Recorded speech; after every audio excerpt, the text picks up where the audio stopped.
Welcome back, everybody. Today, I'm going to teach you how to add an ads.txt file in Wix.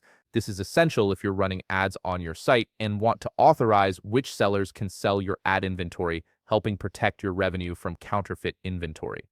And if you want to get started on Wix, you can click on the link in the description down below. First, you'll need to go to the Wix website and log into your Wix account. Once you're logged in, you'll land on your Wix dashboard where all your site management tools are located. On the left navigation menu, look towards the bottom part of the screen and click on Settings. This is where you'll find all the core configurations for your website, from domain settings to integrations. Once inside your Wix settings, take a moment to scroll down through the various options available. You're looking for a section called Development and Integration. Under this section, you'll find Marketing Integration. Click on it to proceed.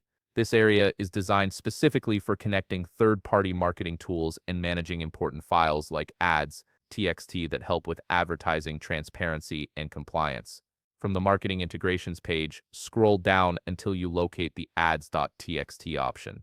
This is the feature that allows you to upload and manage your ads.txt file directly through Wix. Once you've found it, click on Connect to begin the setup process.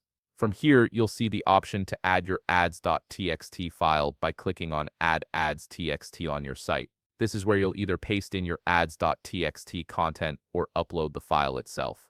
It's important to note that this feature requires a premium plan subscription, so if you're on a free or basic plan, you might see a different user interface or a prompt to upgrade.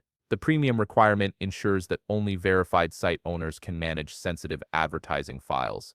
And that's it. You've successfully added your ads.txt file in Wix, which helps protect your ad revenue and ensures only authorized sellers can work with your inventory. If you found this video helpful, please leave a like, subscribe, and see you in the next video.